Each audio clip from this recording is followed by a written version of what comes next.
কংগ্রেস কর্মীর দেহ উদ্ধার। গত রবিবার থেকে নিখোঁজ ছিলেন বলরামপুরের দেউলি গ্রামের বাসিন্দা কংগ্রেস কর্মী জয়ন্ত কুমার।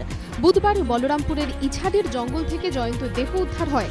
আগেই বলরামপুর থানায় 14 জন তৃণমূল কর্মী সমর্থকের বিরুদ্ধে অপহরণের মামলা দায়ের করেছে জয়ন্তর পরিবার।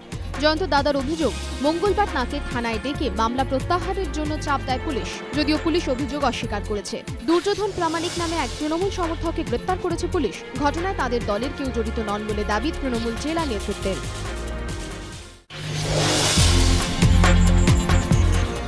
কোনো বিশেষ আয়োজন নেই, অনাড়ম্বরভাবে কাটালেন জন্মদিনের সকালটা। বুধবার 92-এ পা দিলেন মৃণাল সেন। জন্মদিনের শুভেচ্ছা জানাতে সকালেই মৃণাল সেনের বাড়িতে যান সৌমিত্র চট্টোপাধ্যায় এবং বিপ্লব চট্টোপাধ্যায়।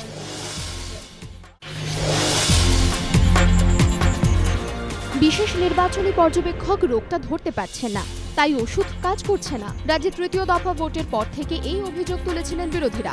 ভোট পর্ব সাঙ্গ হওয়ার পরে সে কথা স্বীকার করে নিলেন বিশেষ নির্বাচনী পর্যবেক্ষক সুধীর কুমার রাকেশ। আনন্দবাজার পত্রিকায় এই খবর প্রকাশিত হয়েছে। 25 তারিখ বীরভূমে ভোট পরিস্থিতি খতিয়ে দেখতে গিয়ে সুধীর কুমার রাকেশ বলেছিলেন, সবকিছুরই ওষুধ আছে। এই মন্তব্যের পর সেই বীরভূমে ভোটের দিন বিশেষ নির্বাচনী পর্যবেক্ষককে কটাক্ষ করেছিলেন তৃণমূলের জেলা সভাপতি অনুব্রত মণ্ডল।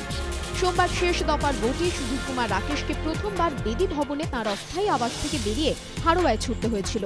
আনন্দবাজার পত্রিকায় প্রকাশিত খবর অনুযায়ী সোমবার সন্ধ্যায় হাড়োয়া থেকে কলকাতায় ফেরার পথে সুধীর কুমার রাকেশ বলেন, তার যে ওষুধ ছিল তা বিহার উত্তরপ্রদেশের জন্য অপথ্য দেওয়াই, কিন্তু এখানে তিনি রোগটা ধরতে পারেননি, তাই ওষুধ খাটল না। আনন্দবাজার পত্রিকায় প্রকাশিত খবর অনুযায়ী সুধীর কুমার রাকেশ এখন স্বীকার করছেন, পশ্চিমবঙ্গে ভোটের প্রকৃত চরিত্র তারা আজই করতে পারেনি। তার মতো ভিন রাজ্য থেকে যেসব পর্যবেক্ষক এসেছিলেন, ভোট সন্ত্রাস বলতে তাদের মাথায় গাঁথা ছিল বিহার উত্তরপ্রদেশের ছবি, যেখানে বাহুবলীরা বুথ দখল করে নেন।